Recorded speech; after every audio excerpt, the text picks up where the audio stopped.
So today we will start this chapter, A Tiger in the Zoo by Leslie Norris. So in this poem, the poet very impressively tried to show the contrast between the situation of tiger when he was in zoo. He was in his caged. He was caged, which was a very small place for him. It shows contrast to the forest, which is a natural habitat, and he very impressively shows us how love for freedom is the natural instinct of every living being. So we will start with the first paragraph. Stanza 1. He stalks in his vivid stripes. Vivid means bright stripes. The tigers, they have bright stripes. The few steps of his cage on paths of velvet quiet. Paths means the soft part under the foot of the tiger, of velvet quiet. In his quiet rage. In his quiet rage means in his quiet anger. The poet sees here a tiger locked in a concrete cell in the zoo. It is a very small cage for the tiger. The tiger can hardly take a few steps inside his cage along the length of the cage. He looks majestic as he slowly moves up and down his cage. The sharp and clear stripes on his body are of strong bright color. His pads are velvet soft. In spite of all his strength, he now lies imprisoned behind the bars. The caged tiger is angry. He is full of rage, but is quiet because he knows that he is helpless here. So here the poet tries to tell us that what is the situation with the tiger in a zoo.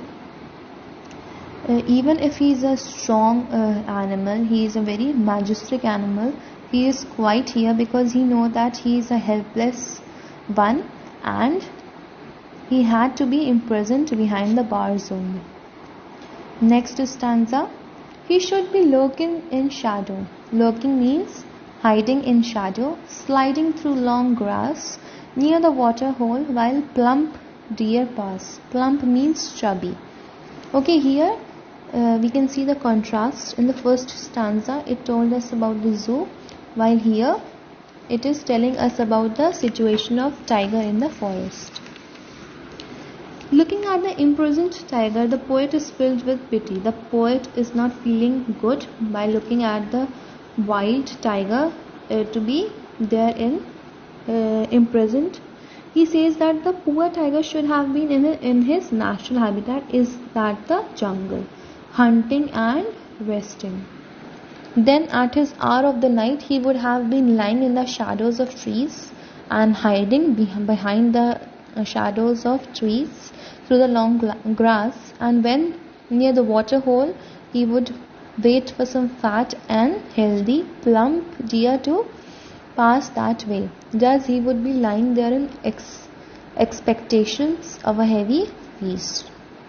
He would be in the forest, he would be hiding behind the grass, and he would be waiting for the deer to pass that so that he can have his heavy feast. Stanza 3. He should be snarling around houses at the jungle's edge, baring his white fangs, his claws, terrorizing the village. Snarling means to make an angry and warning sound, like the tigers did make. Baring means showing his white fangs. Fangs are the two long sharp teeth at the front of mouths of some animals. You must have seen. Terrorizing means frightening the village. In these lines, the poet imagines what the tiger would be doing in case he failed to find any prey in the natural habitat. In case he would not be able to find any prey in the natural habitat, he would get angry, and he angrily moving around the houses in a nearby village. He would be growling, snarling, making angry sound at the edge of the jungle near some village. He would be showing his white fangs and terrible claws while moving here and there. He would thus become a cause of terror for the villagers. The poet here gives a hint that if we continue to destroy the forest cover and the natural habitat of tigers, the wild animals would be forced to come in the human beings' habitat to the towns and villages to find their food. So this was a hidden message behind this stanza. Stanza 4. But he is locked in a concrete cell. Again the poet returns to the present situation of tiger, where he says, but he is locked in a concrete cell, his strength behind bars, stalking the length of his cage. Stalking means moving slowly and quietly in a threatening way, ignoring visitors. The poet sees the tiger is locked in a concrete cell in the zoo. In spite of his strength, he now lies imprisoned behind the bars. Very slowly and silently, the tiger moves up and down along the length of cage, which is a very small place for him. He moves in an angry and threatening manner. He takes no note of the visitors who come to watch him in the zoo. He completely ignores them, as none of them thinks of releasing him from this prison.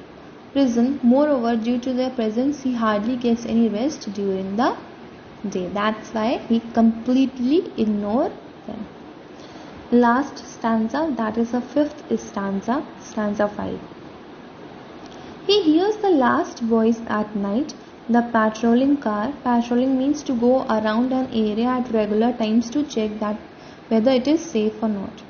The patrolling car, people used to come to check whether everything is okay in the zoo or not with the patrolling cars, and stares with his brilliant eyes at the brilliant stars. Brilliant here means very bright. Due to the visitors, the tiger gets no rest during the day, and even in the night he gets disturbed due to the noise that the patrolling cars make. The tiger has just lost all hopes and feels very helpless. He just stares at the brilliant stars shining brightly in the sky. It seems that he is looking for some sort of comfort and hope in these stars. His brilliant eyes show that he still hopes for the day when he would be able to run free in the forest and live in natural surroundings.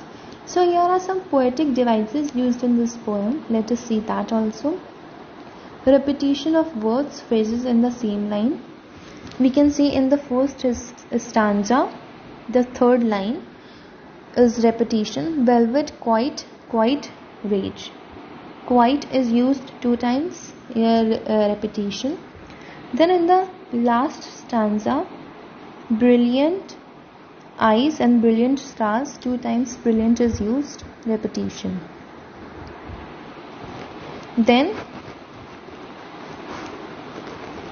he stalks in his vivid stripes. The first stanza, first lines, here is alliteration, means repetition of initial consonant sounds in the same line. You can see stalks in his vivid stripes, 2 times S has came, and next line is, but he is locked in a concrete cell.